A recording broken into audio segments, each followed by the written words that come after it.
Did this guy crawl out of a prison yard? A cop snickered, shoving a chair at the defendant. Jokes flew before the judge. Cuffs ordered, until the black man flashed a badge. Director, FBI. The gallery buzzed, then froze. A courtroom that usually treated justice like a punchline suddenly tasted its own echo. Humid air, paper musk, stale coffee, Monday dread. Then a question. What state are you from? Half the benches held clerks, interns, and a cluster from the local department. Routine boredom lingered like dust. Then the left door swung wide. Two security officers entered, faces set like fences in bad weather. Between them walked a black man, uncuffed, flanked close like an unlit fuse. His white shirt wrinkled, collar blotched with dried, wind-stiffened blood. He looked weathered by night air, yet carried a stillness that unsettled breath. The lights weren't harsh, but bright enough to catch that unnervingly calm stare. No anger, no plea, steel without shine. He neither nodded nor glanced. Pity sighed nearby. He didn't flinch. He sat, perfectly vertical, silent. Wood creaked. Someone coughed. He fixed his gaze just beyond the bench, a blind spot only he seemed to see. No name, no lawyer, no family. His emptiness felt deliberate, as if identity were classified absence. The clerk studied the file, brow folded. No address, guarantor, occupation, or record. She whispered toward the tech booth. Suspicion traveled the room like a draft. Minutes later, the judge entered, face flushed, steps stiff from desk hours. He scanned the first page, looked up, scanned again. His pen spun lazily. A tap on the mic. "We are convened." Silence lingered 5 seconds, until a small voice rose, bright and unfiltered, cutting grown-up pretense cleanly. Is he bad, Mom?" The boy, about 6 now, asked, finger pointed. His mother flushed and tugged him close too late. A young officer chuckled, another piled on. "That face? Yeah." Laughter rippled, nods and thigh slaps following. The defendant didn't move. Not embarrassed, not bristling, just a frozen lake before winter's fist. Innocent people protest, guilty people shrink. He did neither. Bystanders grew giddy. At silence they mistook for weakness. The judge cleared his throat to reclaim decorum. "Defendant's name?" No reply. "No entry," the clerk said. The judge frowned. "You have counsel." A slow, decisive shake. "Self-representation." Another nod, plain, unfrightened, like he'd already done the math. "Any statement before charges?" Their eyes met 3 seconds, long enough for the judge to lean back a hair, like dodging something invisible. Something felt wrong. Everyone sensed it. Everyone ignored it. Confusion gathered like quiet thunder. Insults usually ignite heat. Fear usually breaks posture. He offered neither. It felt like watching someone who'd been mocked so long that ridicule had become boring weather. Or someone with a reason nobody here could grasp. The room enjoyed the mob's easy thrill, laughing at a man without name, counsel, or advocates. One worker angled a phone to record. A second snapped a shot, captioned it "Self-Rep Live" with laughing emojis for the office chat. Center frame, his posture never sagged. Light touched the dried blood like a ribbon cinching memory. Another screen shared the scene with a caption about tickets to a show. None realized they were background extras, not audience. This wasn't about a defendant. It was about a system. Laughter carried like permitted smoke. The man remained statue still. A printed exam laid on the table, inviting every spectator to mark the wrong answers confidently. Ridicule would end, replaced by a silence nobody could name. A cop's voice broke through, bored disdain sharpening it. "Heard your type. Justice, human rights, big talk till cuffs. Then you play saint in court. Hilarious." Nods unfurled. A uniform nearby curled his lip. "Maybe he thinks he's some action hero. Bet he saw Denzel in the mirror." The room roared like a factory stamp pressing prejudice. The black man blinked exactly never. He didn't flinch. The air tightened, then snapped with another joke. An officer whipped out a phone. "Wait for this part." Night footage shook, audio crackling. A takedown. "Resisting!" shouted over compliance. A kick, then black. Frozen frame. "That's it?" someone asked. "Nah," the officer grinned. "Corrupted there." Perfect timing, right? A clerk muttered, "Corrupted is the new edited." He stepped out, returned with morning footage, entrance clip prepped for a hilarious soundtrack. "Throw on the laughing filter TikTok beat. Viral by lunch," he snorted. Laughter surged, loud, messy, masks off. A secretary cried, mascara smearing. A captain whispered, "Bet he played a corpse on TV." A corpse with expressive eyes. In the corner, an older officer sat tight-lipped. "How long can he take it?" he muttered. The defendant, unbothered, mirrored them, reflective glass revealing who they were to themselves. Few could stand that sight for long. The judge ordered official body cam footage on the big screen. Lights dimmed. It played. Hands raised, a barked, "Resisting." Time to blows. Then blackout. Error 418. Frame corrupted. The room laughed, as if on cue. "Criminals hack cameras now," someone murmured. "He didn't need to," an officer laughed. "The system did it for him." Laughter thickened into a fog, not sound anymore. An assault with no fingerprints, but everyone's shared breath. Mockery replaced evidence. The man's stillness denied their aim. The performance hummed, authority pantomiming itself. "His stare feels off," a door guard whispered. "You're soft," another snorted. "Keep laughing." They did, loudly, greedily. A file slipped into plastic. Processed. Nobody asked how, who, or why. Techs were told to wipe originals pending review. The room didn't want truth, only the invisible okay to keep laughing, without naming a knife or wound. Every smirk, every share, every glib caption became its own exhibit. The man stayed upright, a verdict-shaped silhouette. The cut they'd started on his dignity, traced back toward their own pride. Drawing a line nobody wanted. Silence crept in. Not commanded, absorbed. They worried about being the last caught at laughing. He still hadn't moved. Eye contact alone reset postures. The judge straightened, tried steering back to procedure like gripping a skidding wheel. "Court-appointed counsel?" A firm shake, again for the record. "You'll represent yourself?" His voice arrived, low, steady, unperformed, with 4 words that hummed through the mic. "I will represent myself." The lid closed with stone certainty. A court reporter fumbled her pen. It rolled to his shoes. She reached, met his gaze. No threat, no heat, only a pressureless depth, like cold light from far underwater. Her hand shook once, then steadied. The judge tapped the mic, pulling decades of routine back onto the track. "Do you wish to present anything before the indictment?" He turned, that look a lead weight, placed gently on the table. His answer, nothing.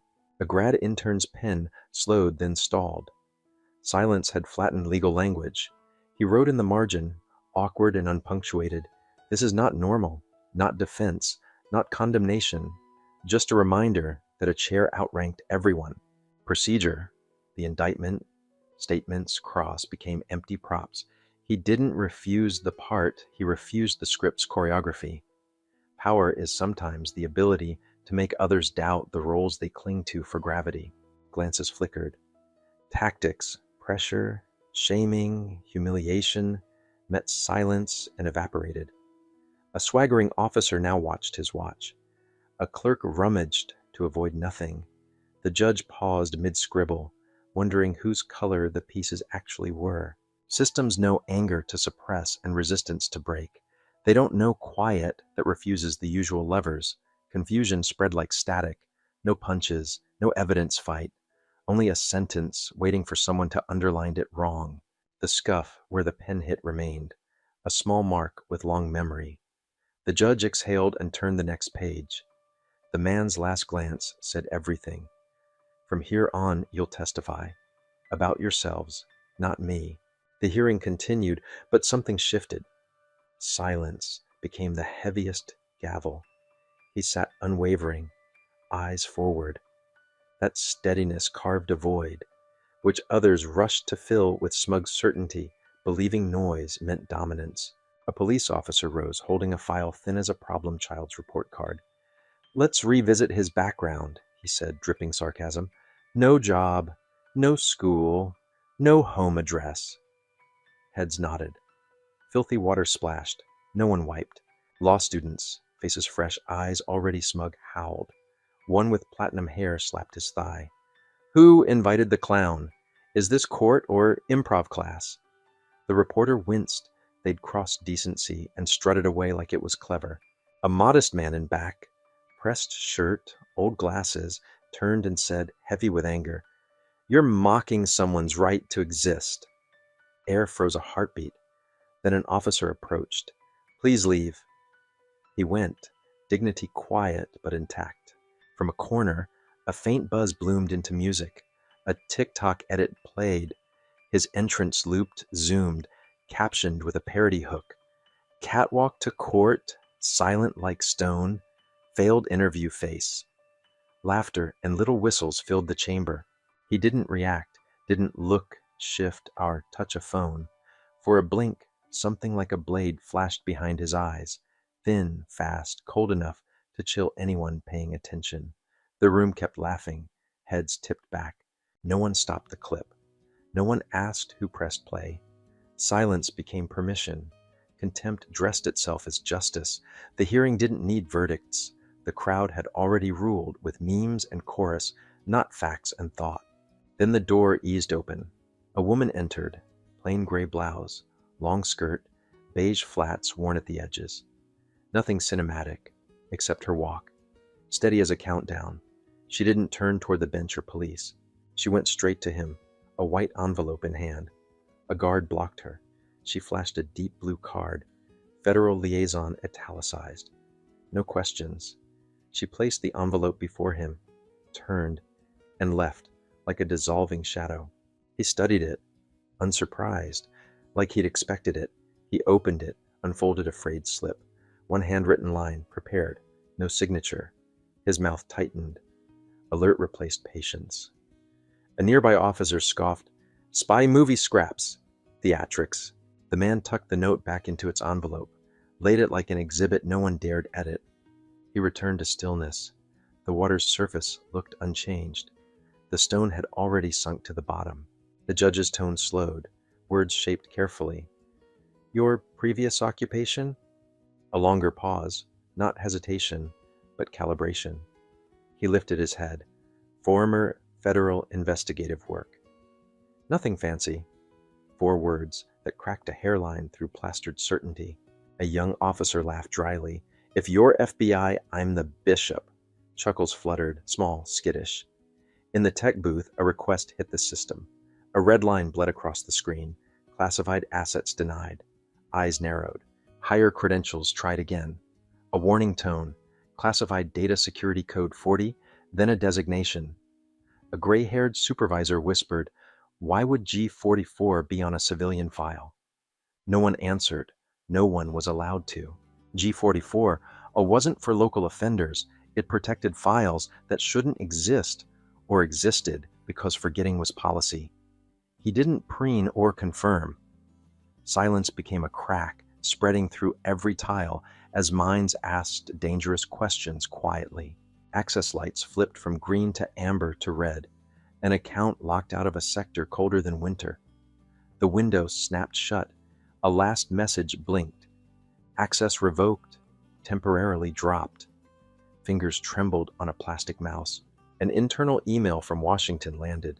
No subject, no signature, 7 words only. Maintain current state. Do not ask. Don't. Verification strings checked out. The screen powered down. Blackness wasn't background anymore. It became a presence. A new figure appeared at the far door. The state police chief. Charcoal suit, high collar. 2 men in dark suits followed. Cropped hair, sunglasses indoors. They didn't introduce themselves. Presence delivered its own declaration. The judge stood immediately. A nearby officer stepped forward, caught one agent's eyes, and froze mid-stride. Gravity gathered around those three men like shifting air pressure. They stopped behind the defendant. No touch. No whisper. One agent produced a thin object badge, writ token, held 3 seconds, just long enough to leave no doubt. The loudest laugher stepped backward, murmuring, "What is happening?" The answer arrived as silence thick as barricades. Judge, police chief, 2 nameless suits. Nobody said authority. Authority breathed. The defendant still sat like a question mark, turned into a blade. He didn't move. Everyone else heard their heartbeat ricochet in the rafters. Miles away, a systems admin reached for the phone. A male voice, cut in first ring. "I know your question. Don't touch G44 again, and your region dies in 60 seconds. The line died like a guillotine. Somewhere between bureaucracy and shadow, a filament snapped. Definitions, law, order, secrecy, blurred like heat lines. The 2 suits' footsteps echoed faintly. Online, the hearing turned into snackable clips, short, edited, absurd, easy to swallow, easier to misremember. A TikTok titled "Silent Thug, Where's He Really From?" hit 1 million views under 12 hours. Slow zooms, sarcastic rap, clown face filters. Courtroom laughter looped beneath a flood of laughing emojis. Pinned comment, "Guilty by face alone." "Anyone quiet in court is guilty," another wrote. Someone posted a villain meme beside his face, "Society's enemy." None there had felt the air grow dense or watched the police chief flinch backward from a look. Amid the noise, one comment appeared. No badge, few likes. "You just shot in the dark." 3 dots flashed and vanished. Private account. For those versed in sealed protocols, those words sounded less warning than prelude. A few recognized the sign, went quiet. Reddit mods mulled connections to a G44 classification. 3-dot encryption? The thread vanished within minutes. The poster lost access. The crowd kept remixing laughter with sneeze effects and fake gunshots. Across town, a government comms director watched the clip again. 30th play. No smile, no fury, just a typed access code request. Denied. Protocol G44 active. He rose and left, screen looping those unblinking eyes without sound. Elsewhere, a platform engineer flagged odd traffic at Silent Thug. Encrypted IPs, military grade, all targeting one content cluster, mocking videos of the defendant. A report filed. No reply. The man at the center, aware or indifferent, didn't twitch. He'd run operations in silence before. Crowds aren't for arguing. They're data sets. Their laughter becomes evidence. Time-stamped, indexed, retrievable. Some smiles live inside plots, not selfies. Some people aren't here to be liked, only to press buttons.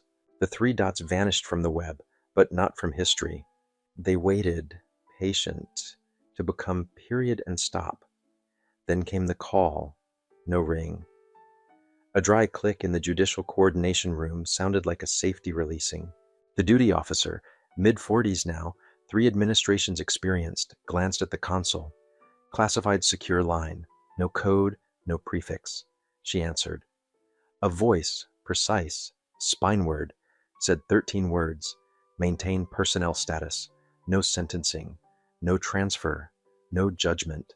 Then silence. She knew this touch. Power beyond ordinary ladders. She faxed internal security. The police chief read, sweat purling at the collar despite chilled air. He whispered to his aide, "Who are we even trying?" No answer. In chambers, the aging judge dialed an emergency internal line. "Are we inside a federal ethics test?" he asked his assistant. Silence. The line cut from above. Nobody here controlled anything anymore. And everyone felt it. No one touched the file. No one said prepared. No one uttered G44. Their questions weren't about guilt. They were about themselves. Who had they been? Laughing. Who was watching? Would everything become testimony later? In a nameless building's upper floor, analysts logged every micro-reaction, pulse deviations, posture shifts, eye movements. No debate, no narrative, just flags. On the big display, the defendant's face appeared with a single identifier, TIE0. Across courtroom and surveillance center, comprehension aligned. Some people don't wield power, they are power. Some sentences aren't spoken to be enforced. Some calls echo forever in those who heard once and never forget. Impatience spread in uniforms like an itch. Training leaned toward force. A cluster of officers advanced, gloves creaking, boots thumping. "Stand up," one snapped. "Don't make us put hands on you." No judge intervened. No counsel objected. He opened a black briefcase. A soft click cut the room cleanly in two. Movements slow, unhurried. He drew metal, precise, dustless, unmistakably official. A badge with silver rim, deep blue field. Eagle lifted like a warning. No one cracked a joke. The name on the badge stopped breath. Marcus Hale, Director, Federal Bureau of Investigation. The wrong man had been mocked. The highest seat in their system had been placed in the defendant's chair. A plainclothes agent in the gallery stood and bowed, deliberate, military deep. Masks slid off faces.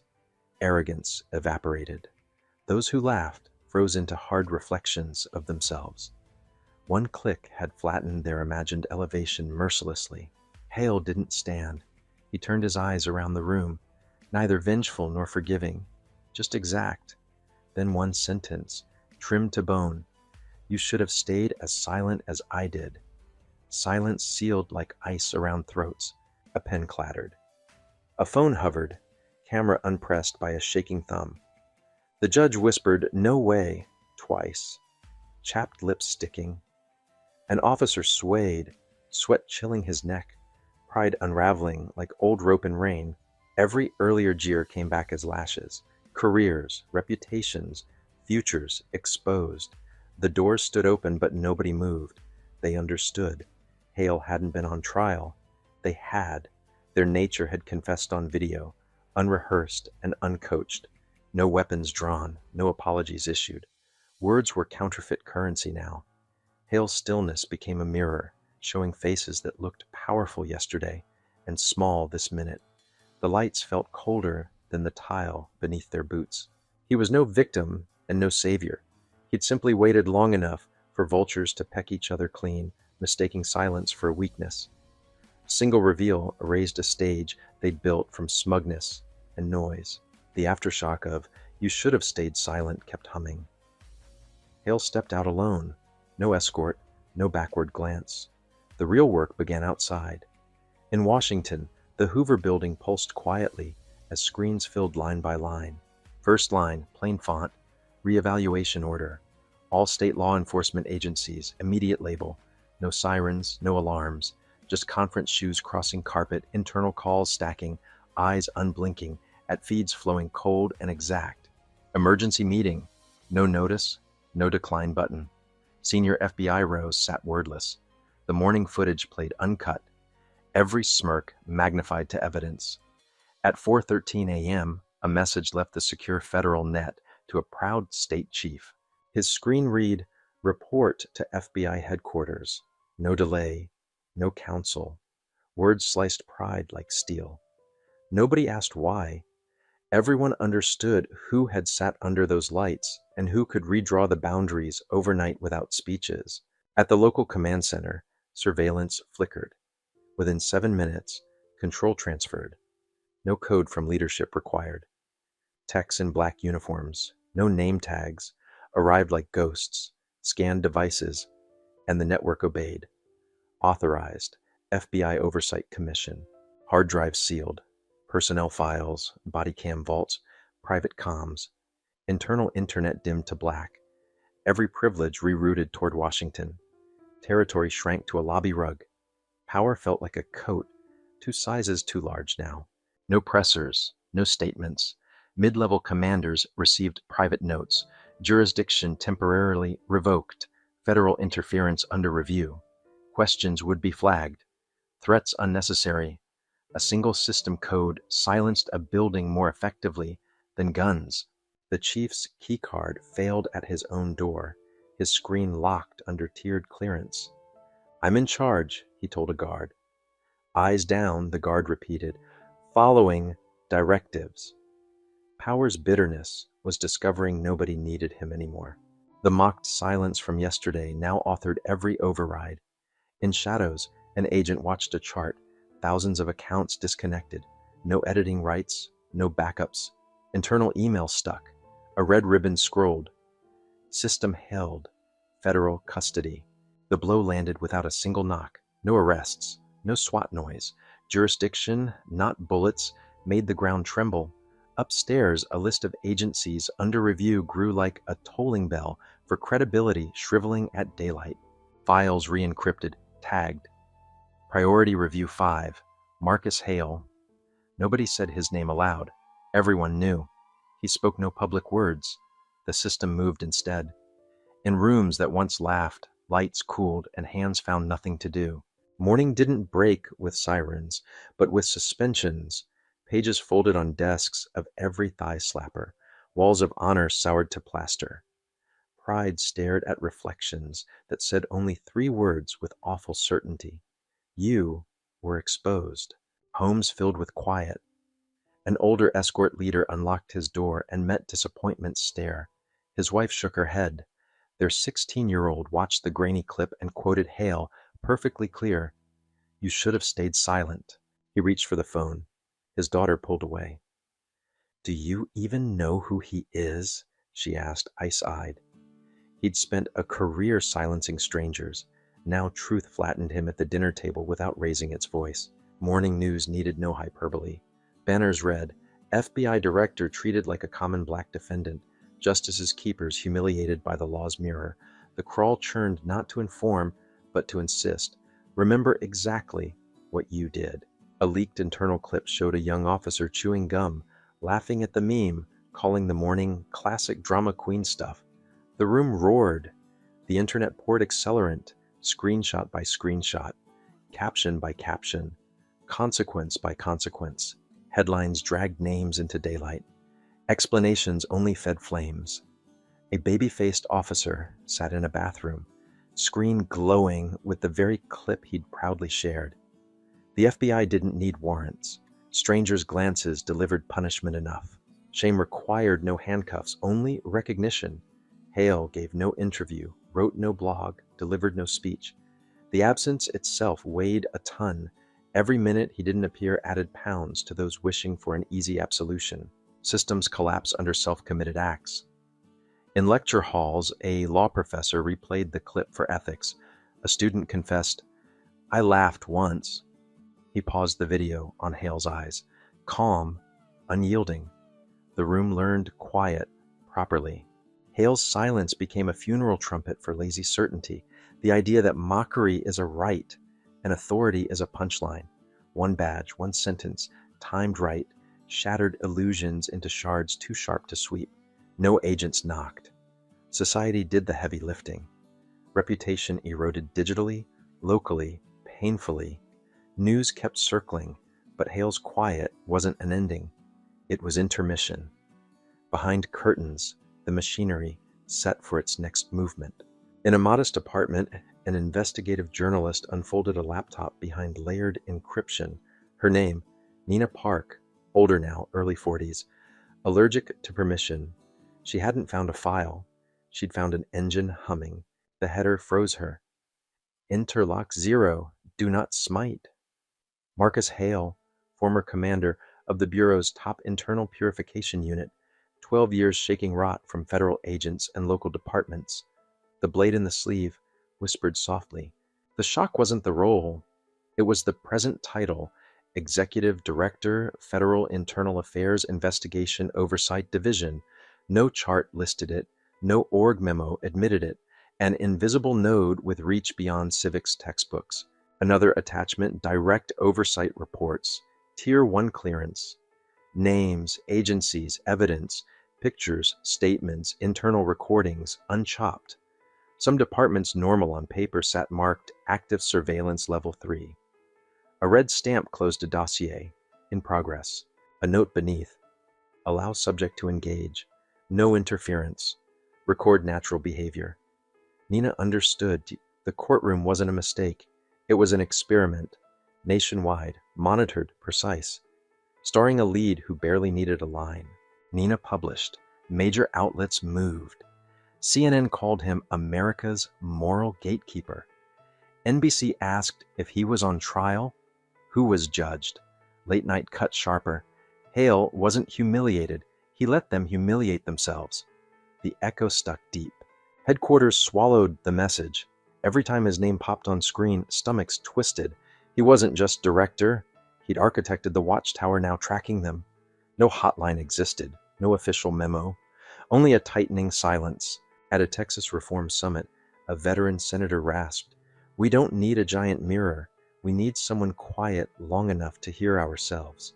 He added steady, "I'm not afraid of Hale. I'm afraid we need him." International headlines arrived. BBC called it modern America's greatest moral experiment. Der Spiegel said the accused measured society. Al Jazeera added, "When blackness stops excusing disdain, ask how long justice has been a costume." Identity didn't require a podium. Consequences carried it. No pressers, just sliced complacency. When a nation starts asking moral questions, the answers hide in reactions of those being watched, not in speeches from the watcher. Truth divides quietly, those who hush to learn and those who hush because nothing remains. After the flood of takes and clicks elsewhere, inside Quantico, a classroom began with one video. The hearing without a verdict. The sound startled in the quiet. Cadets stared. The instructor didn't sermonize. He let footage breathe. Hale's eyes, officers' smirks, students' sneers. The badge reveal. The sentence that cinched throats shut with engineering precision. No phones, no chuckles. When it ended, stone stillness lingered. A cadet asked, honest and unsure, "Why didn't he speak earlier?" The instructor's voice barely lifted, a pebble in a lake. "Because your laughter is the evidence." Back in the courthouse timeline, training kicked in again. A few officers edged forward out of habit, gloves tightened. "Stand now," one repeated louder. Nobody defended him aloud. The script reached for the same old choreography. The briefcase click rewrote the scene. Silver rim, blue field, eagle. Authority condensed. The badge didn't roar, it clarified. Laughter discovered a cliff. Even posture remembered protocol. Reverence arrived like muscle memory from boot camp. Outside communications teams searched for damage control. There wasn't a message problem. There was a character problem. The nation had listened to its own echo, then met the wall of a man who held mirrors professionally. The officers who'd joked found their inboxes emptied and credentials red flagged. Friends stopped answering. The friendly diner table felt hostile. Laughter doesn't age well when time-stamped. It turns from spark to evidence quickly. Hale, older than rumor by a few years, walked out alone. The steps didn't bounce. They landed like periods. He hadn't argued innocence. He had audited a system. The grade posted itself without any bell curve. In city offices, IT trees bent. Federal hold banners painted screens red. Supervisors whispered in hallways that suddenly felt too narrow. "He's only one man," someone said. The reply came like winter. "He's not one man." Departments treated memos like live wires. A handful tried jokes in private. The room stiffened. Every cheap laugh now sounded like a confession, rehearsed too many times for anyone to believe ignorance anymore. The law school that giggled earlier assigned the hearing in a seminar, Bias and the Body. Students who'd snickered scribbled notes with small pen strokes. Someone asked about precedent. The professor said, "We're drafting it right now." An op-ed compared Hale's stillness to a pressure suit. No theatrics, just containment. "Most power shouts," it read. "Some power waits." It concluded, he didn't demand respect. He exposed the absence of it where it mattered. A city council scheduled an oversight session at noon discovered half its footage locked. "Jurisdictional preservation," the banner read. The chair tapped a pencil, not sure if she envied or feared federal calm. Probably both. The intern who wrote "not normal" kept the notebook. It felt heavier now, a receipt for a moment when mocking felt safer than thinking. He began underlining names he'd laughed near. A different education took root. Families argued in kitchens. "He should have said who he is," an uncle claimed. A niece answered, "You should have waited to know who he is." Silence again. That gavel requires no bench. It strikes ribs from within. In another precinct, a baby lieutenant rehearsed an apology to a mirror, then closed his mouth. There wasn't an apology large enough to cover what had been said with relish and captured without permission. The media pivoted to bigger narratives, oversight, reform, protocols, but the public's appetite fixed on a smaller, colder truth. It wasn't a system glitch. It was ordinary behavior, undisturbed by conscience, until a badge snapped it. Hale's name threaded community meetings run by women who'd filed complaints for years. Their faces did not soften. "We've said this," one stated.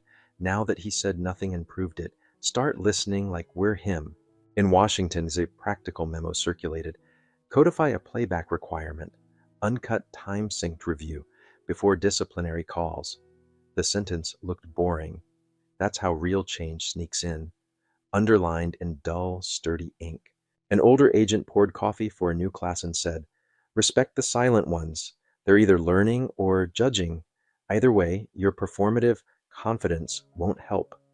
The recruit nodded like he'd touch a live wire. The courtroom's echo remained, ribcage stored, not easily exhaled. Hale's exit didn't end it. He'd moved the location, from benches and feeds to desks and mirrors. That's where experiments really finish. The places nobody thinks are laboratories. The Hoover building ran steady at night. No klaxons, footsteps, calls, screens assembling evidence in neat columns. The first reevaluation orders felt surgical, not theatrical. Paper's whisper carried farther than a press conference roar. Inside a glass conference room, nobody postured. Playback talked.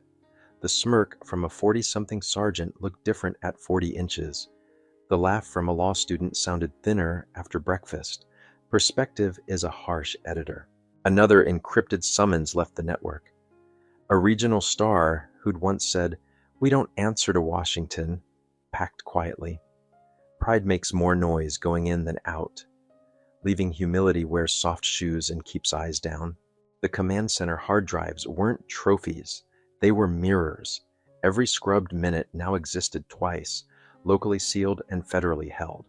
Erase buttons felt like decorations. People stopped pretending they were tools. Supervisors traded sentences that started with "we thought" and ended with nothing. The hallway air felt thinner. Someone whispered, "If he'd just told us early." The answer slipped under the door. "If you'd just listened early." A training deck titled "Underreaction" defined a tactic. Refuse bait. Deny footage its preferred villain. The case study used the hearing as a spine. The last slide read, "Calm is the conspiracy they never prepared for." Headlines cooled. Policies warmed. The crowd drifted toward a new spectacle. People moved on, until the mirror turned in their direction unexpectedly at work, at school, at home. Laughter slowed in many rooms without announcement. A field office held a town hall. Questions circled trust. A woman asked, "How do we know quiet isn't condescension?" The Sacy answered, "You don't. That's why consistency matters. Quiet plus fairness over time earns belief." In one precinct, lockers shut softly. Tie clips disappeared. Corners where jokes used to bloom went barren. One officer deleted a folder labeled memes. It felt like sweeping a porch after a storm finally confessed itself. A legal podcast recapped the timeline, every timestamp, every turn, ending on the sentence that cut through. "You should have stayed silent." The host paused. "He meant them. We should consider whether he also meant us." A teenager in civics class raised her hand. "Isn't silence dangerous?" The teacher nodded. "Yes, so is talking without thinking. The trick is knowing which one you're using today, and why." The room sat with that. The reporters who'd chased Hale for a quote were kept getting the same answer. None. A producer pitched a segment called "The Man Who Didn't Speak." The editor said, "He spoke. We weren't the audience." Back at the courthouse, the bench got a new cushion. Everyone pretended details help. They sometimes do, but cushions don't brace for mirror weight, and mirrors don't care about upholstery when truth steps on the frame. A senior clerk updated templates. No phones, no soundtrack, no live edits during sessions. The rules weren't elegant, they were necessary. On the margin, she wrote, "Start with ordinary decency." Practical revolutions read like that. In small offices, mid-managers practiced saying, "We were wrong." Some succeeded, shoulders lighter. Others tried, tasted metal, and settled for a memo. Culture keeps receipts, not saying it doesn't mean it didn't happen. Suspension letters yellowed slightly at edges. Their recipients discovered how quiet homes get at 2 in the afternoon. They wandered through rooms collecting old applause that no longer belonged to them, if it ever did. A precinct's Hall of Honor lost a plaque to review. The gap showed fresh paint. Visitors stared at the absence longer than any name. That's shame's shape. Negative space that teaches better than speeches. A sergeant practiced a line. "I forgot he was human." He stopped, started again. "I pretended." The second sentence landed truer. He let it sit in air. Growth requires owning verbs you hoped belonged to strangers. The 16-year-old daughter texted a friend, "He isn't a hero, he's proof." The reply, "Proof of what?" She typed, "That some adults need a mirror the size of a courtroom before they'll see themselves." A morning anchor asked if the nation learned anything. The analyst said, "We learned it's easier to laugh than listen until silence hands you receipts. After that, you either grow or pretend growth isn't necessary." The gum-chewing officer deleted his account. He changed gyms. He kept his head down. People recognized him anyway. Shame travels faster than credentials and lingers longer than comments. It sits in grocery aisles beside cereal. A community organizer sighed. Relief, braided to anger. "We've said this," she repeated. "I'm glad it's heard. I'm furious it took him." Hale's name worked like a key, opening a door that should have never been locked. At headquarters, a lab printed a guidance sheet. Preserve original. Create parallel chain. Mandatory independent review. It wasn't exciting. It was survival. Professional humility in bullet points, stapled boring in the best way. Hale didn't sign it. His signature was everywhere without ink. Procedures shifting. Eyes recalibrating. Laughter thinning. Sometimes the mark of leadership is a shaped absence. People step around it or fill it with better behavior. In Quantico, the cadet waited for an answer that proved comforting. The instructor offered none. "Because your laughter was what he needed to see most clearly," he said. The room finally understood the curriculum's true title. The state police chief arrived in Washington right on time. He sat outside a door built to mute. Inside, the clock didn't tick. In some halls, time is an instrument, not a measurement, and somebody plays it carefully. The hearing room at home got new signs. No recordings, no sarcasm-laced disruptions. A deputy asked, "Isn't that obvious?" The clerk said, "Not yesterday." The deputy accepted the point the way aspirin accepts headaches. Law students posted think pieces apologizing in clever prose. The public skimmed. The only apology that mattered wasn't words. It was the gap between a reflex to sneer and a choice to wait 10 seconds longer. A retired judge wrote that procedure survives on humility. "The law is a harness," he said. "Mockery cuts it." He admitted he'd laughed at defendants too. Confession landed tenderly, power repenting without spectacle. Hale's unit reviewed a fresh complaint.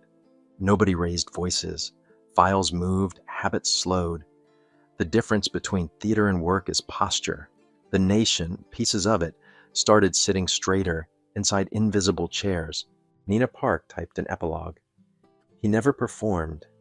He measured." She closed the laptop and stared at her window. City lights sparkled like times on a timeline, markers for days that looked ordinary until playback. Op-eds cooled into policy memos.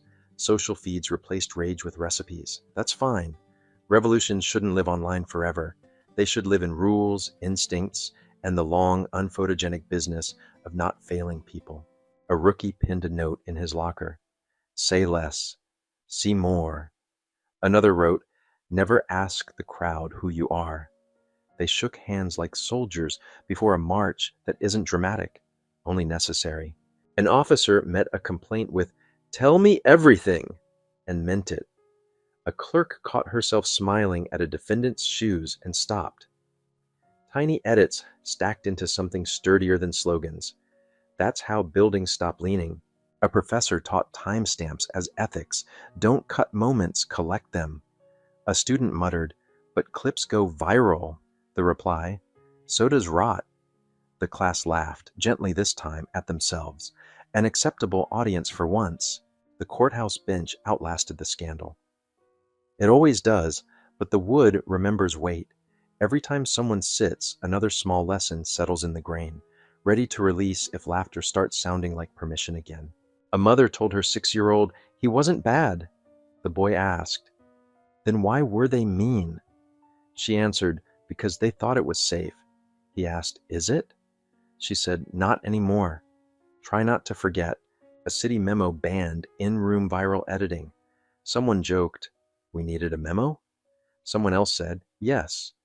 The joke died politely, buried where necessary jokes go, under the steady weight of grown-up responsibility returning. Night guardians cleaned floors where boots had swaggered. The polish smelled like citrus and second chances, even tile benefits when people tread lightly. Buildings can't teach, but they can glow when class finally begins. The analyst who first flagged Ash Silent Thug took a long lunch. He watched pigeons navigate traffic with more care than the internet gave strangers. He returned to his desk and wrote better alerts with simpler words. In the old courtroom, a new defendant sat, nameless like weather. A clerk looked longer before assuming anything. The judge's throat cleared without sarcasm. Silence entered differently now. Less entitlement, more listening for actual sound. A training memo added a line. If you're laughing, ask why. If you can't answer well, stop. Plain language travels farther than Latin. Someone circled it in pen and wrote, our mother tongue. The two suits who had stood behind Hale returned to other hallways. They looked ordinary, until rooms remembered them. The best authority doesn't loom. It resets the way people choose sentences in rooms without microphones. The analysts logged their final physiological flag for the day. They didn't cheer. They shut down screens like surgeons washing hands, ritual and respect. Some labs measure chemicals. Theirs measured conscience under fluorescent hum. At Quantico, the cadet's question kept echoing in empty corridors. Why didn't he speak? Because the room had to hear itself first. Sometimes the lesson is the sound you make when no one claps. The instructor wrote 2 words on the board. Prove listening. He faced the class. Quiet can be a weapon, he said. Use it carefully, or you might end up cutting yourself. Pens moved with deliberate strokes. Playback paused on Hale's eyes. Older now by rumor, steady by design. The screen went dark. No applause. The room exhaled together. A new reflex. Outside, the flag stirred like a page turned gently before reading. Because your laughter was the one thing he needed to see most clearly, the instructor finished. The cadet closed his notebook. A bell rang. Somewhere far away. Class didn't end. It finally, properly, began. Not from fear, because everyone finally understood. Laughter is the cheapest reflex when we don't understand, don't care, or won't admit someone surpasses us. Their laughter became evidence, needing no cross, witnesses, or statute. Hale never needed defenders. He wasn't debating anyone. He needed the room to unmask itself, and it did flawlessly. Behind him, the instructor's final slide appeared, stark, white words on black. Justice isn't said, it's revealed. No translation, no scribbling. Each word branded memory, not a slogan, but an epitaph for honor discounted by mockery. Class dismissed, yet no one rose. In back, a 28-year-old cadet snapped her pen, whispering confession. I once posted that parody in our private group. No one scolded her. There were no absolutions left. Recognition hurts most when it's your posture, Your glance, your timing that sells you out. The instructor left without turning. In his eyes, a hard-earned hope that this shame sets deep, so badges later are worn by minds that no attitude gets judged before authority ever does, quietly, invisibly, often by those once written off. In admin, a new notice went up, unbolded, unredlined. Beginning next week, every cadet must review the Marcus Hale courtroom footage in ethics foundations. Beneath a small note, no debate, remember. The hallway to lecture rooms, once echoing with future cop laughter, sounded like a columbarium. Only weighted steps remained, dignity hammered in by a 10-minute film. There was no hero here. Hale never wanted the title. He sought no applause, earned no staged gratitude. His silence let a generation reveal its face. Justice comes from brave restraint and deliberate timing. In one corner of the Academy's honor case, photos of past agents, century-spanning accolades. Someone added a new frame, no portrait, no bio, just a grainy monochrome when Hale lifted his badge in court. The caption, almost whisper small, a man who stayed quiet so a nation could hear itself. A week later, Americans woke to a headline that slapped without hands, bold against white, the filthiest trial. The victim was the FBI director. No subhead required. Meeting rooms turned morgue still. It wasn't insult, it was indictment, inked and undeniable. The paper didn't shout, it simply showed, and showing did everything necessary. The Times, the Post, the Atlantic ran the same head, untouched, untrimmed. Drafts approved once, nobody tweaked a syllable. Papers that usually weigh opinion now mirrored swords, protecting nobody, sparing nobody, scorching truth. The city's mayor, trial's jurisdiction, called an emergency session inside 24 hours. Packed room, 0 voices, air roaring cold, still suffocating. He stepped up, chalk pale, already knowing second terms vanish faster than elevators. I apologize to America, he rasped, gravel-throated. No claps, no scripted rebuttals. It wasn't to one man, it was to a country that had finally seen its government's face unmasked by its own breath. That night, an unaffiliated federal figure sat on a national broadcast. Tombstone dark backdrop, no prompter, no spin. One sentence, then exit. We just took a test, and failed. It traveled like unsourced verdict. Bridges don't need bombs. Age and pressure reveal fractures disguised by paint. The storm wasn't scandal. It was a silent man. A presence heavy enough to halt a nation and force inspection. People asked how long we'd lived inside an illusion dressed like justice. Hale said nothing more. Silence reset the definition of power, not to dominate, but to compel an entire system to self-audit. When politics couldn't salvage dignity and media couldn't salvage image, money became the refuge. This time, money left too. Sponsors, banks, funds withdrew. No statements, just stoppages. Upgrades froze. Contracts canceled. Logos quietly removed. One bank asked to be unlisted from community programs. No one wanted co-branding with what headlines called America's Mirror. Online, the work we failed trended within hours. No tags at Hale. He never plays to the stage. Government inboxes filled with damage control. There's none when the wall cracks from inside. Legislative aides begged crisis firms. Nobody touched facts too clear for spin. Law schools issued one assignment, no quiz. Analyze the Hale trial's systemic collapse, legal and ethical consequences. Not for right answers, only confrontation. Nobody dared submit half measures. In a mighty lobbying boardroom, budgets erased. One question replaced them. What are we gripping now? No response required. Everyone knew. Faces that mocked once, minimizers, deniers, found mirrors waiting. Ethics, not appearance. Media didn't kill, politics didn't kill. When both and money turn, sandcastles fold themselves. Curtains weren't ripped down. Hale never touched them. He let hands that deemed themselves worthy tug gently until fabric surrendered. Papers landed like stones in wells. Nobody flipped pages. The headline alone branded foreheads. Filthiest trial. The victim was the director. Washington had no space for unthinking silence. Deep below, DOJ, DHS, FBI shared a table. Deliberate quiet, their only certainty. The eraser hummed, unseen and tireless. They read lists, names removed without notice, hearing, or verdict.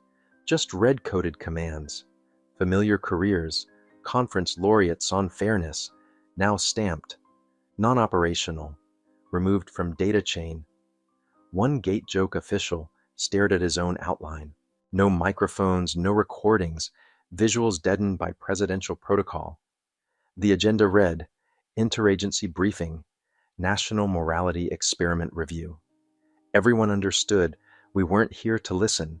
We were here to acknowledge our shadow. The room had no windows, LEDs bleaching faces like unburied cadavers. A DHS lawyer read Hale's report excerpts. A system is fair only when it reacts to its own nakedness. Then Appendix C. An illegal leak, annotated meme comparing Hale to cosplay spy. Source, DHS internal IP. Eyes swung toward counsel. No one spoke, yet verdicts lived behind irises. A technician gasped, blocked login from a former DOJ advisor, the same man who once said, "That silent guy isn't worth our attention." His access, iced. Cyber behavior flagged. Non-compliant with moral response protocol. Shadow tracking engaged. Cache dredged an old training clip. Hale mocked as a video game villain. Fake quotes synced. Watermark. Deputy FBI official screened publicly at year-end. That deputy now restricted from federal data. Pending. No one reopened files. They'd already been archived to shame. A screen listed. Special review. By executive order. Beneath, a name nobody dared pronounce, Marcus Hale. Everyone read it, understood it. This wasn't a person, it was a power definition beyond printed charts. Annotation beside the name. Tier 0 oversight. Moral test unit. No operational limitations. The phrase vacuumed oxygen from lungs. No stop order, no supervisory lid. Both DOJ and DHS reduced to watching watchers. A folder drifted hand to hand, whisper quiet, inside people whose measured behavior scored negative under Hale's test period. Some names X'd, gone. Others ringed red, under observation. One belonged to the eye contact policy enforcer. He'd laughed. If he talks with eyes, I'll smirk. Now highest stress response at hearing Hale's name. A symposium clip resurfaced. 2-year-old talk. Hale's image, slowed and blurred. How to spot power delusions. Laughter. That speaker resigned. No letter, no farewell. The system emailed, "You are no longer required to return." Analytics reported 400,000 sarcastic posts about Hale on internal networks early in testing. The phrase, "This guy thinks he's a ghost," topped merchandise, mugs, tees, keyboard stickers. Now AI reverse-matched posts to admin histories, quantifying regional moral drift. A joke hardened into a recruiting metric. Memory revived a checkpoint where Hale's biometrics failed. A guard said, "People without traces aren't trustworthy." He bragged next day. The office laughed. Now his trace froze. Emergency protocol. Observed. Not punished. A DOJ grandee, once sure nobody outranked him, leaned forward, knuckles whitening. Does he plan to keep testing us? The question wasn't curiosity. It was bait. Prediction tempts fools. Hale leaves no footprints. An FBI rep rolled a pen, well-deep eyes reading the floor. A small nod, neither yes nor no. Message clear, if you're still asking, you haven't noticed when the hour started. The meeting moved like remote control in absent hands. Next slide, no text. A U.S. map, tinted light red in patches. Unnamed states, obvious to those trained. Places hiding misconduct under rugs labeled procedure. Here, Hal probably embedded sensors, people triggers, waiting for one cackle, one glance, one casual slight to fire the next verdict. In a southern state notorious for protest crackdowns, an old joke resurfaced. A tech had posted a satire, "The man who demands justice," with a stare. He sat present, suit damp with sweat, eyes fused to the red glow, branding his state's throat. "Laugh once, ruin forever," his supervisor whispered. A DHS assistant breathed, "No response plan. Our models collapsed." Across the table, a colleague's face held terminal news pallor. Limits unknown. Fear grows there. People rarely fear power. They fear power that doesn't need display. Hale became the unseasonal cold-peeling masks, political, legal, ethical, in one pass. Special inspection provisions opened a lawful digital archive. Hale requested camera login histories for county detention centers notorious for interrogations over limit. A senior manager once laughed in his face. Fieldwork isn't ethics 101. His name now on silent audit. 6 months of behavior piped to an AI unknown to him. A clip showed him slamming a table, ordering suppression footage removed promptly. That scene entered deviant slides inside Hale's original program. A DOJ analyst labeled Hale the monk in a suit, pairing him with detective tropes, 1,700 reshares. His account now temporarily closed for verification. He shrugged publicly, eyes sprinted panic. Every login demanded triple biometrics. After success, one line replaced dashboards. "You are under surveillance." Nearby, DHS's admin director read a red-stamped file of field notes from Hale's direct reports. The theme repeated, "Don't ask why. Watch. Withdraw when necessary." Hale had raised a quiet generation. No complaints, only collection. As the nation trembled around a verdictless trial, he simply didn't show. No statements, no posts. His absence roared. Chairs didn't scrape. Temper stayed leashed. The meeting orbited an absent body, like small moons tidally locked by a black gravity they dared not name. Marcus Hale, the defendant who said little, centered an interagency review none dared title. A year earlier, a DOJ star grinned at silent footage. "If he's truly an agent, shut the Bureau down." That quote became an article header on silent resistance syndrome. He later slashed ethics budgets, perfectionist power games. Now he stared at Hale's name like blinking invited lightning. Fear replaced stance. Another report rolled. Seminar video with Hale, waiting outside a door he wasn't invited through. Young officers pretended to stumble, making him a jinx. One later woke to a breach. Life inverted. Emails, access logs, comm histories, all pulled. The others scrubbed feeds without instructions. The fright wasn't Hale. It was the realization every harmless joke had become living evidence in a trial without defendant. "We need a media roadmap," someone pleaded. Another scoffed, acid-voiced. "Media isn't the issue. We are. You think he weaponizes press? He weaponizes silence. It exposes us." Nobody argued with verdicts. A slide blinked with a single line. "Not everyone is a target. Only those convinced they never are." No attribution needed. Everyone knew it from Hale's ethics program taped to his old door. Someone once laughed at that A4 printout, calling it intellectualized instinct. They resigned. No letter. The ledger marked inactive since. Silence adopted the rest. Outreach felt radioactive. No one dialed. Nobody asked why. Years back, HR denied Hale a promotion. Lacks leadership through interaction. Now, the non-interactive man conducted an orchestra of hush, quieting machinery by reflecting its appetite for noise back upon itself. Retaliation wasn't action. It was architecture. Conditions where everyone indicts themselves. The meeting ended without chairs scraping, without goodbyes. Eyes flicked like moths. Am I watched? Am I next? He needed nothing else. The system had trapped itself. Every phrase a tripwire. Every opinion a flare for Hale's next designation. Washington's door closed on no applause, no summary, only a cold drip down ranks nationwide.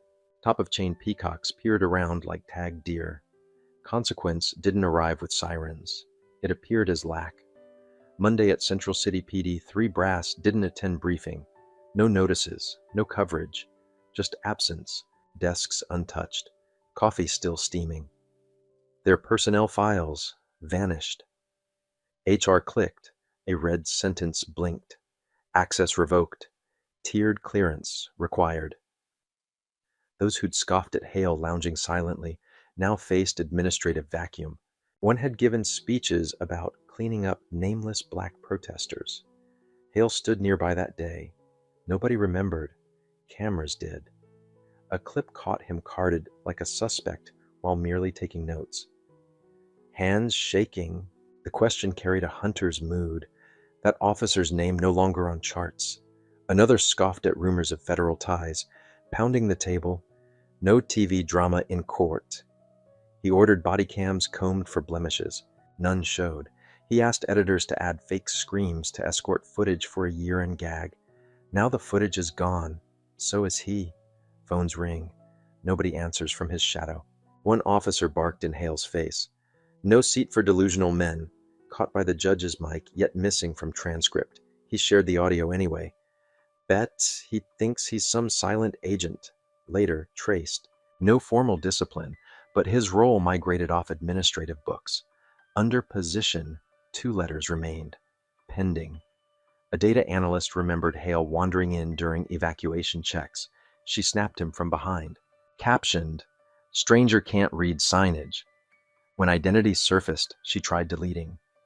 The cache kept it. That image starred in a module called Internal Arrogance Culture. She took 3 days off, quietly. HR retried the locked profiles. Same red wall. After 3 bad password attempts, a monotone internal call arrived. Stop. Do not try again. He hung up slowly. Eyes around him slid away. Something moved. A noticeless purge. No reasons, no magistrate. Morning names, afternoon ghosts. The Tuesday briefing room that nicknamed Hale Ghostman became an empty zone. An old drive coughed up a photo. Someone had filtered Hale's back with granite effect. Caption, "Waiting for him to speak calcified my brain." That employee was nominated for federal training once. Now records gone, like a road erased overnight. A past desk staffer once denied Hale admission for dress code. Later, she bragged online. He stared through the glass like waiting for somebody to decide for me. The chat cackled. Background mics paraphrased her story perfectly. In Hale's unreleased notes, the incident reappeared.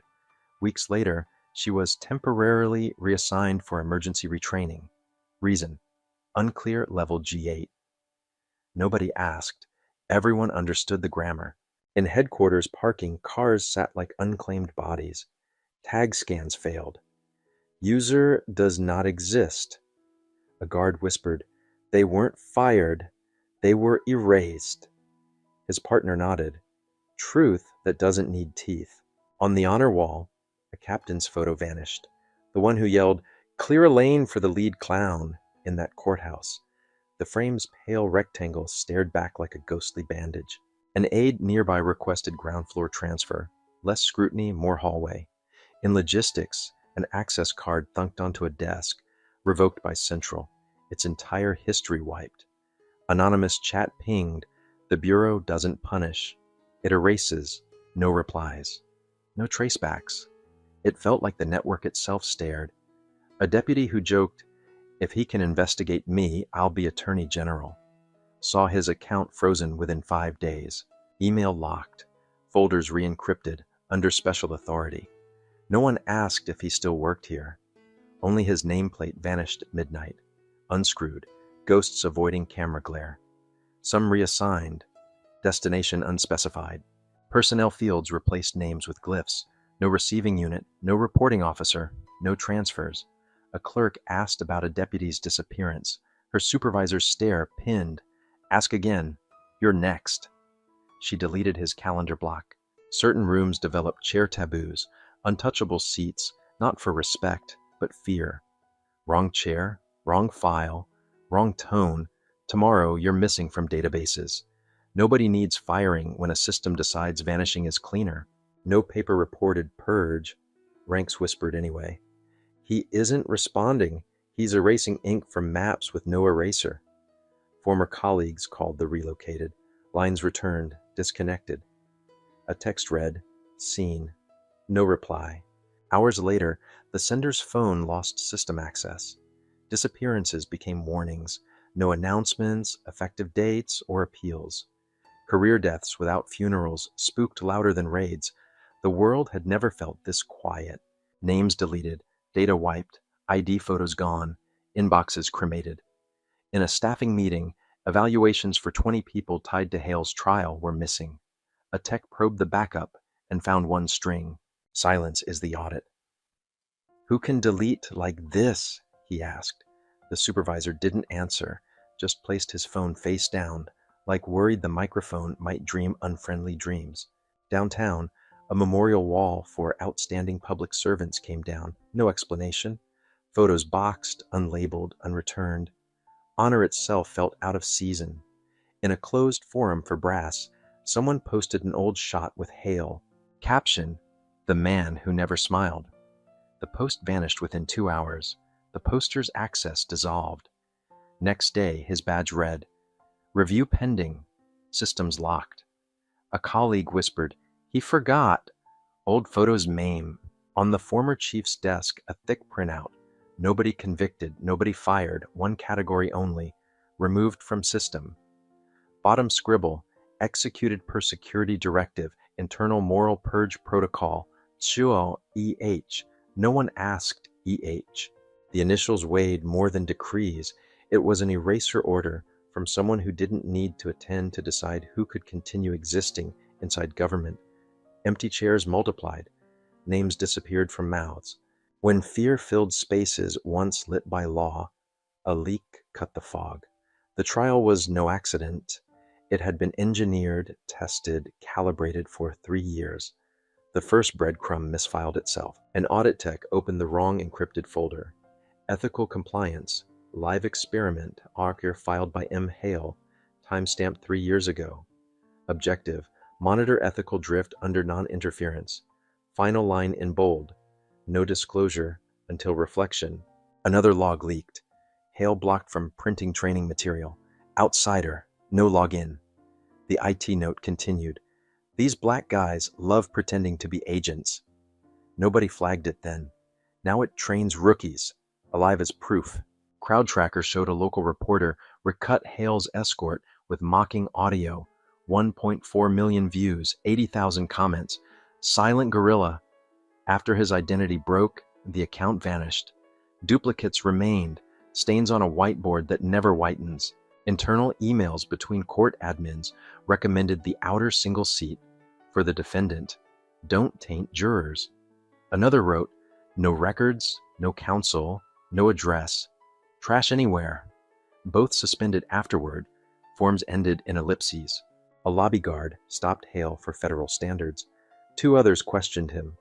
No video, but audio caught, silent as a statue, probably shocked we caught him faking. Reclassified later as training, examiners who must re-examine. Online, a viral game, spot the thug, Hale amid uniforms. Look how he stands, trial hardened. That post later headlined bitter arithmetic. When a nation confuses posture and skin with guilt, justice lives blindfolded backward. Every slur, smirk, share tracked the curve Hale submitted years prior. He didn't build a defense. He built a testbed so examiners would reveal themselves, convinced nobody watched. The stage was his. The script was his. The spotlight, his patience. Over a dozen hidden cameras installed 3 weeks ahead, swallowed angles, synced audio, and biometrics mapped reflexes. He waited, letting certainty manufacture confession. A day before the hearing, Howell sat on a stone bench. A logistics worker mistook him for homeless, handed a folded flyer. Free meals, go elsewhere. Days later, seeing the badge, he couldn't breathe. In the West Hall, law students filmed him. One, still acne-dotted, narrated, "Mindhunter vibe," tagged how cold-blooded creep. No apologies later. None finished law that term. A clerk handing prelims snickered, "No counsel, untouchable." Sealing audio caught contempt more clearly than words. Weeks later, he transferred to logistics. Coworkers noticed he couldn't hold eye contact past 2 seconds. Hale hadn't spoken because he didn't need to. Another leaked note: "We don't need to resist. We need to witness. The wicked think exposure requires argument." He refused reaction, proving patience can strike harder than fists and faster than pressers. A behavioral report read, "Stillness triggers oppressive reflexes. As predicted, less resistance yields more primal conduct. In Tier 0 files, Project Mirror, accessible to 3, modeled the spectrum: bias, mockery, edit abuse, authority excess." Hale wasn't reacting. He was measuring variance against prediction. The terror wasn't foreknowledge. It was that he arranged life so the system would expose itself uncoached. Everyone became unconsenting case studies. This wasn't entrapment. It was unguarded instinct surfacing. Absent enforcement spotlight, ethics evaporate. People choose themselves. Hale conducts. A young defense attorney memed Hale's pre-roll call. Still, light on data. Please plot twist. Engagement spiked. Someone added cheap laughter. Audio played as the judge entered. People coughed, pretended not to hear. The clip later landed on a seized laptop. No charges. Still, the evidence aged them. South hallway. Security shoved Hale's shoulder for standing inside tape.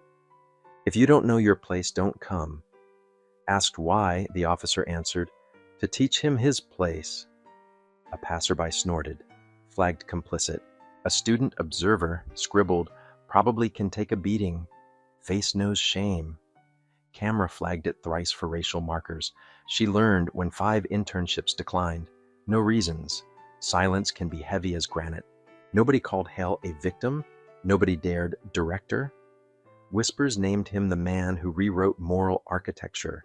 People resent unannounced tests. They despise discovering they failed questions they didn't realize were graded.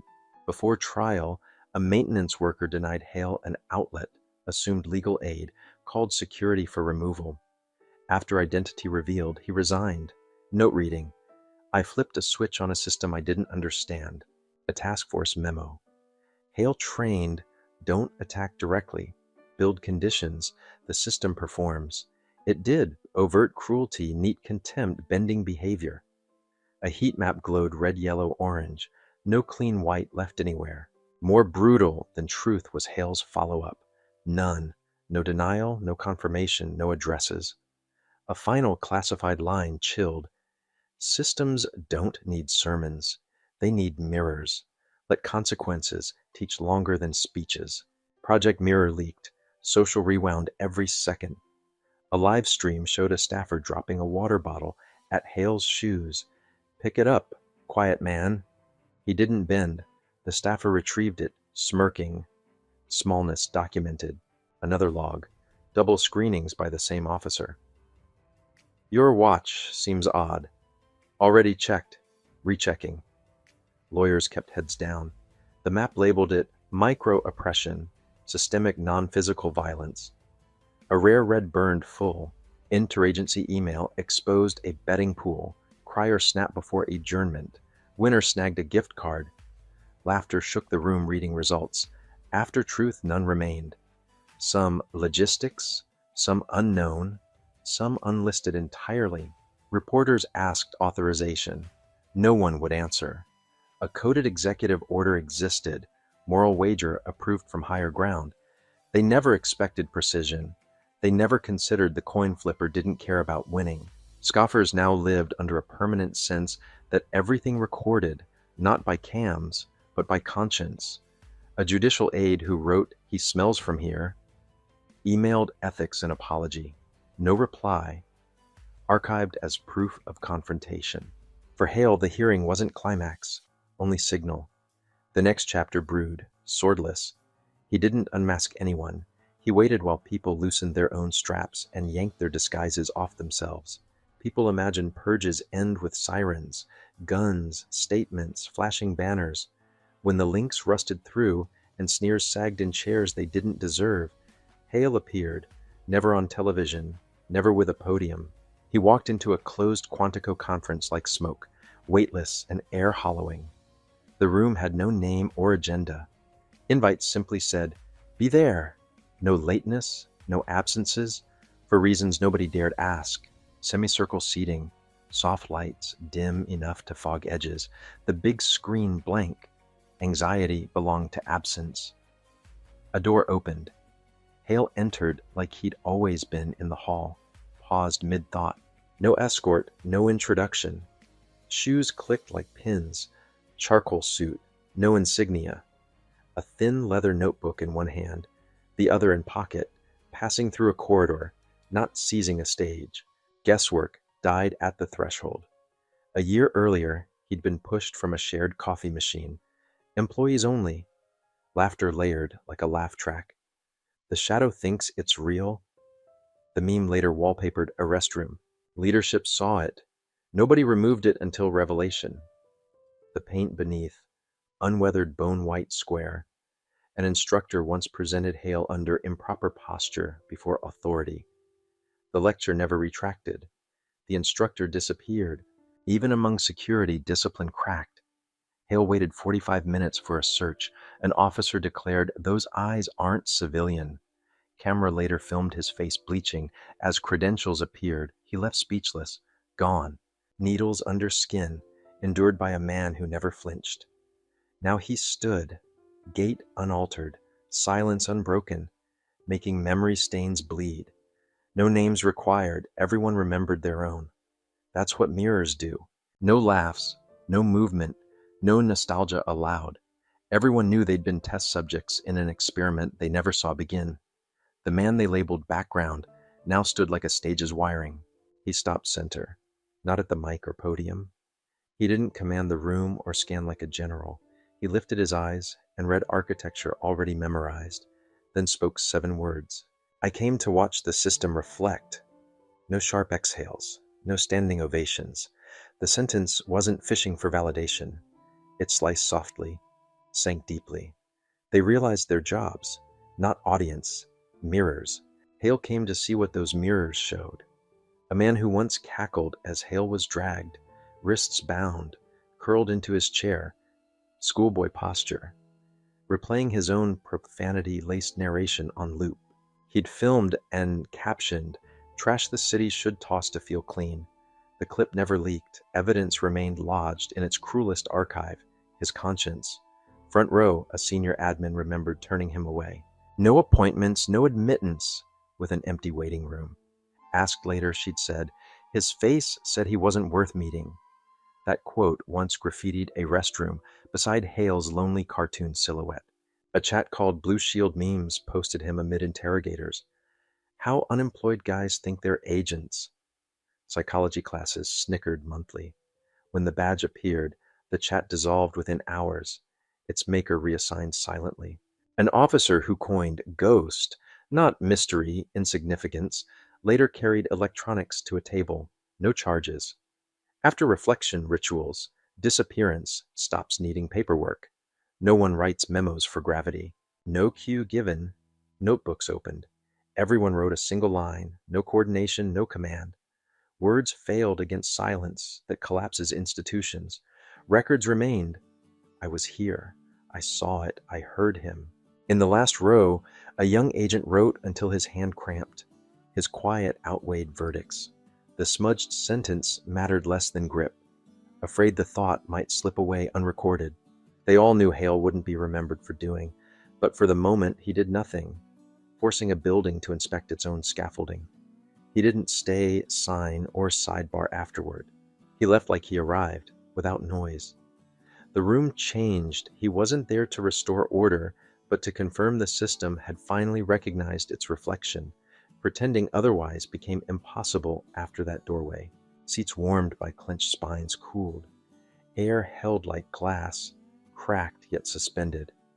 A security trainer, recent ethics keynote, sat head bowed, eyes red, disarray more than sorrow. Memory burned his previous punchlines. He recalled rejecting a volunteer interview with Hale years earlier. Skin, silence, demeanor. No way Central lets him near the core, he joked. Now the core had looked back without blinking. Third floor meeting once mocked Hale at the copier. This spot's for employees. Try legal aid. He checked the building map and left. 2 minutes later, her text, stone-faced, probably unstable, ended a promotion track. In the corridor, 2 young officers walked in silence. "Why no applause?" one asked. The other shook his head. Reverence more than surprise. People clap for endings. Hale opened the longest door. They remembered last winter when a gate couldn't read Hale. "3 steps back," the guard barked. "Quit staring." I hate that silence, like a dog that won't bark. The mic saved his future. No discipline necessary. Later he resigned. Reason, not aligned with organizational culture. A senior instructor closed his office a week after the Quantico meeting. His journal line, "When auditing no longer needs tests, certainty hurts." Down in auxiliary hall, an assistant once snapped during a file request, "I don't do half sentences from strangers." Hale smiled, unforced and calm. She forgot until the day his internal bulletin portrait appeared. Now she arrives early, less to work than to avoid that name crossing her doorway.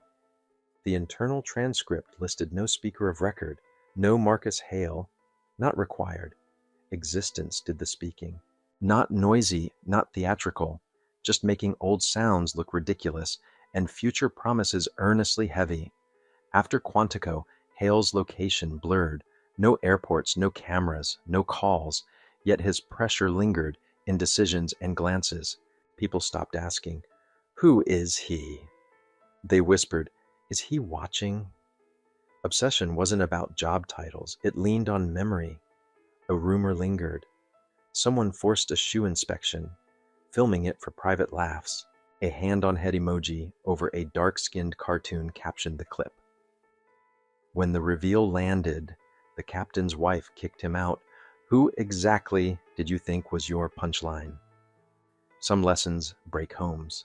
Another story, the rainy corridor day, an intern shoved Hale, then posted a homeless bad luck check-in. 48 hours post-reveal, the thread became digital scar tissue. He vanished. Rumor said no more law school. A replayed internal montage showed the presiding officer squint. "Anything to say?" A smirk invited laughter. When Hale replied, "No." The camera caught Blade's steady eyes. The officer resigned. Note, "I'm unfit to judge." Elsewhere, an officer declared, "Men like him belong back in chains," in open court. His adult son legally changed surnames, severing kinship. Consequences in law and politics rarely wear cuffs. They prefer lineage. A week later at dawn, a new HQ officer reached the third-floor corridor. Executive territory. Fresh SWAT, mirror-bright shoes, new tag. Footsteps eager and tense, still unaware Power's address isn't an entry badge. He passed a glass door, polished like water. Gold ink, faint yet unmistakable. Marcus Hale, Directors, Federal Bureau of Investigation. He paused, not to admire, because the name had become a boundary marker. Many stories, rumors, erased photos, locked files, people who spoke that name with scorn, then learned silence. The name stood here, steady at the heart of American power, like upheaval was a dream. He looked at the glass and saw himself first, young face, unsure, tight eyes, with Hale's letters behind him, unsmudged. Wasn't he once on trial? The unvoiced question thumped his chest like a drum. He'd read what was public and what whistled through halls. An elevator door closed purposely on Hale. Skin too dark, suit insufficiently authoritative. The guard wasn't fired. Resignation followed 2 months of unbearable stares. Or the admin who deliberately mispronounced Hale's name on roll, sneering with a chorus behind her. That clip never aired. Internally, it became an ethical document. Promotions skipped them quietly thereafter. Camera footage showed Hale passing technicians at lunch. One flung a wrapper, "Clean up, you're stinking the floor." He didn't react. The frame recorded everyone else. The glances, smirks, swallowed objections, complicity tallied carefully. After revelation, none remained in place. No memos, no transfers. Systems simply trimmed branches. The rumor that chilled him, a ground-floor cafe refused service. No badge, no aura. Hale nodded, left in rain. 3 days later, the barista sent an apology to ethics. Nobody knows if it reached him or filed itself as a late lesson. The officer touched the glass, cool, substantial, inscription the only proof. The door wasn't for passing through, it was for reflecting. Some doors exist to ask what you're ready to face. He moved on without selfies or texts. The name isn't content, it's compass. At Hall's End, light filtered through frosted panes onto a new packet for rookies. No date, no author. First line read, "Justice doesn't need proclamation." The rest of the page felt heavier. He remembered Academy murmurs, classes adding Hale's footage to foundations, the hallway quiet, the instructor's slide. Justice isn't what you say, it's what you reveal. He closed his eyes, saw the bench. Outside, leaves scratched windows like pens on paper. In some buildings, weather writes policy better than committees. He exhaled, then kept walking, toward desks that require small, persistent decency more than speeches. At a vending alcove, he saw a sticker half peeled. The silent ones aren't to be trusted. Someone had scratched through aren't. The ghosted adhesive read barely, "The silent ones are." His training officer, gray at the temples, 50 now, met him by the stairwell. "Ready?" he asked. The rookie nodded. They both glanced back at that gold name, as if calibrating compasses. Somewhere else, a committee argued definitions. Oversight, humility, thresholds. In practice, humility sounds like "tell me everything and means it." Oversight sounds like "play it uncut" and honors it. Thresholds feel like breath held. Across town, an ex-official practiced apologies into a dead phone. He deleted takes, then wrote a single sentence on paper. "I mistook quiet for weakness." Paper is heavier than posts. In a basement archive, a tech labeled a drive. Mirror, primary. He paused and wrote beneath it, "Handle gently, reflects the holder." He locked the drawer, felt watched, then remembered that's how mirrors work. In classrooms, second-year cadets recited new protocol, preserve originals, 2 independent chains, no soundtrack in rooms of law. They repeated the words like catechism. Learning faith doesn't need music to stay true. A veteran prosecutor quoted Hale's line, "I came to watch the system reflect," in a lunchtime talk. Someone scoffed. The room cooled. Another replied simply, "Then start reflecting." The scoffer stared at soup. At home, a retired officer cleaned a shadowed frame print. Hale's badge reveal, monochrome. He didn't hang it publicly. He stood it inside a closet, opened sometimes when he needed ballast. A teenager read headlines for civics homework and asked, "Why did nobody clap?" Her mother said, "We clap when shows end. Justice isn't a show." The girl underlined it in her notes. The rookie reached the bullpen. A sergeant posted a strip above the whiteboard. "Say less. See more." He added below it, "Wait 10 seconds." Someone initialed MH in pencil, barely visible. Field emails pinged. No crisis, only a request. Inventory body cams. Certify uncut review. Certify viewers paused when laughter tempted. The checklist felt ordinary until they realized ordinary had rescued them from spectacle. In an unused office, a cardboard box held mugs. "He thinks he's a ghost. Someone taped it shut, marker thick. Do not distribute." A junior carried it away like hazardous waste. Outside, wind moved low over the lot. The rookie adjusted his tie, glanced again toward the frosted light. He didn't pray. He did something smaller. He decided which reflex to disobey. He took a breath he could measure, walked toward the day, and didn't announce anything. On the final page of his packet, a line waited without author. "Justice doesn't need proclamation. It needs proof." Lesson: let silence do the measuring. If you've lived long enough to watch decades turn, you know real character shows itself when the room thinks no one important is watching. In that courtroom, jokes flew like cheap firecrackers, until a badge changed the weather. The lesson isn't about spectacle, it's about restraint. Count to 10 before judgment. Keep your phone down. Let the full, uncut record speak. Silence, properly used, isn't weakness. It's a calibrated test of who we are when we think power is on our side. For those of us past 65, that's familiar wisdom. Talk less, see more, and let truth reveal itself without applause. Friends, I'd love your take.